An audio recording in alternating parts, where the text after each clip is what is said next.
আমাদের কাছে পরিষ্কার হয়ে গিয়েছিল। আজ আমার পরে যিনি এখানে আসবেন, কথা বলবেন, শহীদ আল্লামা দেলোয়ার হোসেন সাইদি রাহিমাহুল্লাহর সুযোগ্য সন্তান শামীম বিন সাইদি হাফিজাহুল্লাহ, তিনিও এই বিষয়ে একমত প্রকাশ করেছেন। তিনিও বলেছেন, আসলে আমাদের কলিজার টুকরো আল্লামা সাইদি রাহিমাহুল্লাহ, তিনার মৃত্যুটা স্বাভাবিক ছিল না। স্বৈরাচার জালিম তাকে কারারুদ্ধ করে 13 বছরে ক্ষান্ত হয় নাই। অবশেষে বিদায়ের পূর্ব মুহূর্তে মেডিকেল বোর্ড গঠন করে সুকৌশলে তাকে হত্যা করা হয়েছে। এই মুসলমান শুনে নাও, শেখ মুজিবুর রহমানের হত্যার বিচার 35 বছর পর যদি বাংলার জমিনে হতে পারে, আল্লামা সাইদির হত্যার বিচার 100 বছর পরে হলেও হবেই হবে ইনশাআল্লাহ।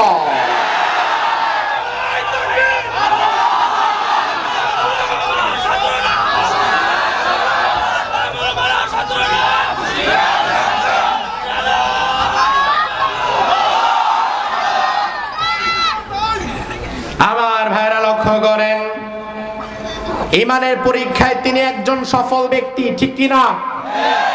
ইমানের পরীক্ষায় তিনি হেরে যান নাই। তার ইমান বাহিরে যেমন ছিল, ভেতরেও তেমন ছিল। আমরা বিগত দিনে এমন অনেককে দেখেছি, বাহিরে বড় বড় অহংকার গর্জন তর্জন দিয়েছে, কিন্তু ভেতরে যাওয়ার পরে, রিমান্ডে যাওয়ার পরে, অত্যাচারিত হওয়ার পরে আবার তার মতবাদ থেকে সরেও এসেছে, ফিরে এসেছে, হার মেনেছে, হাতে পায়ে ধরেছে বের হওয়ার জন্য। অথচ আমাদের আল্লামা সাইদি রাহিমাহুল্লাহ এমন একজন ব্যক্তি, বাহিরে যেমন তিনি কোরআনের জন্য হুঙ্কার দিতেন, গর্জন দিতেন, তর্জন দিতেন, আবার ভেতরে যাওয়ার পরেও তিনি বিড়ালের মতো হয়ে যান নাই। ভেতরে যাওয়ার পরেও তিনি তার মতের উপরে অবিচল ছিলেন। দুনিয়াতে ইমান বিক্রি করে দেয় টাকার কাছে, এমন বড় বড় আল্লাহর ওলি, আলেম, পীর, বুজুর্গ আছে না নাই? আমার ভাইরা সুন্নাতুল আরাফে আল্লাহ রাব্বুল আলামিন এমন একজন আল্লাহর ওলির কথা বললেন, যে দুনিয়ার লোভ লালসার কাছে তার ইমান বিক্রি করে দিয়েছে। রাব্বুল আলামিন বললেন, ওয়াতলু আলাইহিম নাবাল্লাযী আতাইনাহু আয়াতিনা فانسلخ منها فاتبعه الشيطان فكان من الغاوين। আল্লাহ বললেন, নবী, ওই ব্যক্তির বৃত্তান্ত আপনি আপনার জাতিকে জানিয়ে দিন, যে ব্যক্তিকে আমি আল্লাহ তাআলা আতাইনাহু আয়াতিনা, আমার অনেক নিদর্শন দিয়েছিলাম, অনেক ইলম কালাম দিয়েছিলাম। ওই ব্যক্তি ছিল বনি ইসরাঈলের সবচেয়ে বড় বুজুর্গ। কোন জাতির? কোন জাতির? বনি ইসরাঈলের। মুসা আলাইহিস সালামের সময় ওই ব্যক্তি ছিল জামানার শ্রেষ্ঠ বুজুর্গ।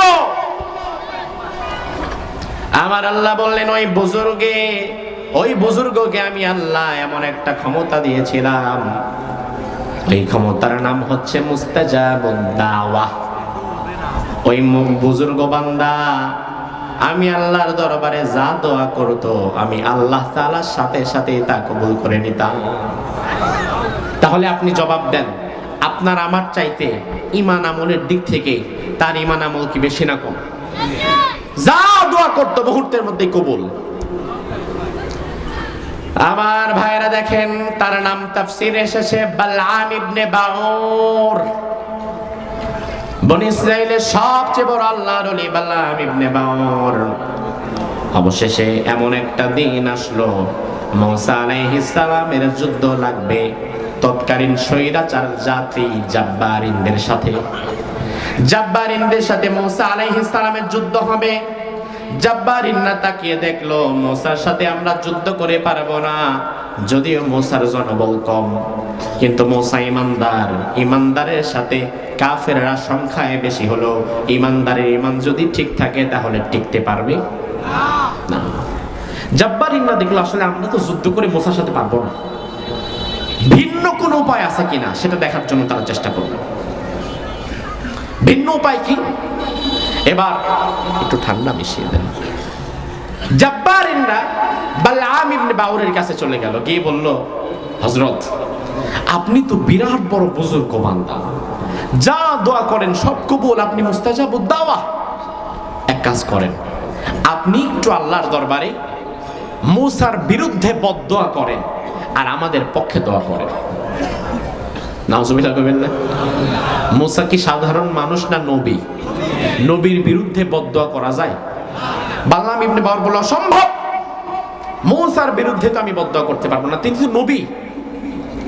এবারে জাব্বারিন্না বলল মূসার বিরুদ্ধে যদি আপনি বদদোয়া করেন, খালি হাতে আপনারে বদদোয়া করাবো না, আপনার হাতে ভইরা দিব, খুশি কইরা দিব। বালআম কয় কি দিবা দেখি। এবার বিরাট একটা বক্স বের করছে, কয় দেখেন পুরা বক্স ভর্তি সোনা দানা হীরা মুদ্রা। বালআম ইবনে বাওর বলে ওরে আল্লাহ সর্বনাশ, এত সম্পদ তো আমি জীবনে কামাইতে পারবো না। এবার এত বড় আল্লাহর ওলি টাকা পয়সার লোভে পড়ে গিয়েছে, দুনিয়াদারির লোভে পড়ে গিয়েছে, ঈমানটাকে বিক্রি করে দিচ্ছে। ঈমান বিক্রি করে দিয়ে টাকা পয়সাগুলো নিয়ে এবার হাত তুলেছে আল্লাহর দরবারে। আল্লাহরে বলে আল্লাহ মূসার উপরে গজব ফালায়া মূসারে তুমি ধ্বংস করে দাও, আর জাব্বারিনদেরকে তুমি জিতায়া দাও, বিজয় দিয়ে দাও। অথচ জাব্বারিনরা জালিম, জালিমের পক্ষে দোয়া করা কোনো আলেমের শানে মানায় না। মানায় মানায় আমার ভাইরা কথাগুলো ভালো করে বুঝবেন। বিগত দিনে আমরা বাংলাদেশে এমন বড় বড় আলেম পেয়েছি যার ডিগ্রির অভাব নাই, সার্টিফিকেটের অভাব নাই, এলেম কালামের অভাব নাই। অনেক বড় আলেম, হাজার লক্ষ লক্ষ আলেমের উস্তাদ, বিরাট বড় বড় মাদ্রাসা নিয়ে বসে আছে। কিন্তু আবার টাকা পয়সার ইসলামিক ফাউন্ডেশনের একটা পদে যাওয়ার কারণে সাক্ষাৎ স্বৈরাচারকেও কওমি জননী বানায় দিয়েছিল। সাক্ষাৎ স্বৈরাচারকে জান্নাতের সার্টিফিকেট দেয় এমন আলেমও বাংলাদেশে আছে না? দুনিয়ার কাছে বিক্রি হয়ে যায়। বালআম ইবনে বাওর টাকা পয়সা পেয়ে আর হুঁশ নাই, সরাসরি নবী মূসার বিরুদ্ধে বদদোয়া করে বসছে। এবার আল্লাহ রাব্বুল আলামিন দেখেন কি করলেন। আমার আল্লাহ বললেন ওয়ালাউ শি'না লারাফানাহু বিহা ওয়ালাকিন্নাহু আখলাদা ইলাল আরদি ওয়াত্তাবা হাওয়াহ ফামাসালুহু কামাসালিল কালব। আল্লাহ রাব্বুল আলামিন বলেন বালআম যখন মূসার বিরুদ্ধে হাত তুলে বদদোয়া করলো, আমার ভাইয়েরা ভালো করে বুঝবেন, দোয়া বদদোয়া করার অথরিটি আমাদের আছে, কিন্তু কবুল করার মালিক কি? আমরা না, আল্লাহ। কবুল করার মালিক কি? আমি চাইলে দোয়া করতে পারি, আপনার জন্য চাইলে বদদোয়া করতে পারি, কিন্তু কবুলটা আমার হাতে না, কবুল কার হাতে? আল্লাহ বললেন বালআম যখন মূসার বিরুদ্ধে বদদোয়া করলো, আমি আল্লাহ তাআলা বালআমের বদদোয়াটারে উল্টায়া ওর ঘরের মধ্যেই ফেলে দিলাম। এবং বালআমের যে জিহ্বা, যে জিহ্বা ছাড়া আমরা কথা বলতে পারবো না, আল্লাহ বললেন এই জিহ্বাটাকে আমি আল্লাহ টান দিয়া লম্বা করে দিলাম। আমার ভাইরা ভালো করে বোঝেন, একটা প্রাণী আছে আমাদের সমাজে রাস্তাঘাটে বেশি দেখা যায়, জিহ্বাটা থাকে 6 ইঞ্চি লম্বা, সারাদিন জিহ্বাটা বের করে রাখে, এমন প্রাণীও আছে না? নাই? কোন প্রাণী এটা? বিড়াল? কোন প্রাণী? কুকুর। সব সময় জিহ্বাতে রাত বের করে থাকে আর হাঁপায়, সব সময় জিহ্বা বের করে হাঁপায়। আমার আল্লাহ বললেন বালআমের জিহ্বাটাকে আমি আল্লাহ তাআলা ওই কুকুরের মতো লম্বা করে দিলাম।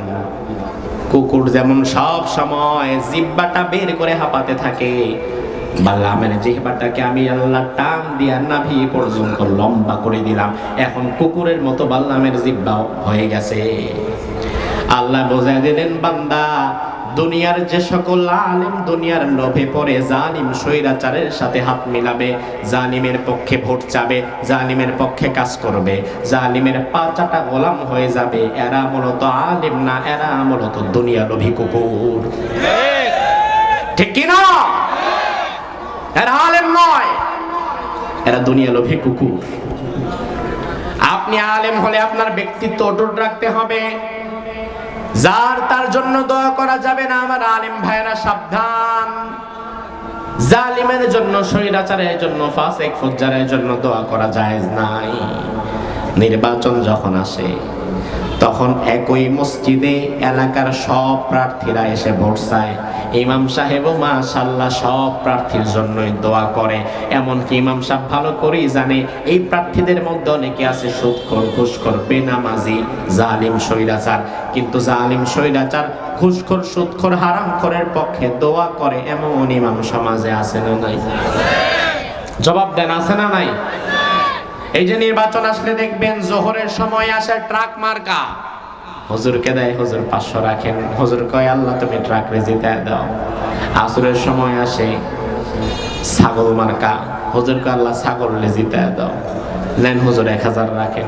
মাগরিবে আসে গরু মার্কা, হুজুর কয় আল্লাহ গরু রে জিতায় দাও, নেন 1500 রাখেন। এসার সময় আসে আবার মুরগি মার্কা, হুজুর কয় আল্লাহ মুরগি রেও জিতায় দাও, মুরগি আল্লাহ কয় নেন হুজুর 5000 রাখেন। এই যে একই মসজিদে 5 ওয়াক্ত নামাজে ফজরে তো আসে না, কারণ এই যে 4 ওয়াক্ত আসে, ফজরে তো আল্লাহ দিলে নেশাখোররা উঠতেই পারে না, ঠিক কি না? এই জন্য মসজিদগুলোতে ভোটের ক্যাম্পেইন হয় জুমার দিন, জোহরে, আসরে, মাগরিবে, এশায় সমানে ক্যাম্পেইন চলে। জোহরে এক প্রার্থী, আসরে এক প্রার্থী, মাগরিবে এক প্রার্থী, আবার এশায় আরেক প্রার্থী। ইমাম সাহেব হুজুর 4-5জন প্রার্থীর জন্য সমান দোয়া করে। অথচ আমার ভাইরা, প্রার্থী দাঁড়াইছে 5 জন, জিতবে কয়জন? একজন। জিতবে কয়জন? কিন্তু হুজুর তো দোয়া করে দিছে 5 জনের জন্য, 4 জনের জন্য। আমার আল্লাহ কয় কি রে, তুইও তো ভালো করেই জানিস জিতবে তো যে কোনো একজন, দোয়া করলি তো সবার জন্য। আসলে জিতবেটা কি? ওই ইমাম সাহেব নিজের ব্যক্তিত্ব ধরে রাখো। এই সমাজের ইমামদের মর্যাদা কম থাকার কারণ এই সমাজের ইমামেরা নিজের ব্যক্তিত্বকে বিকিয়ে দেয়, ব্যক্তিত্বহীন হয়ে যায়। ব্যক্তিত্ব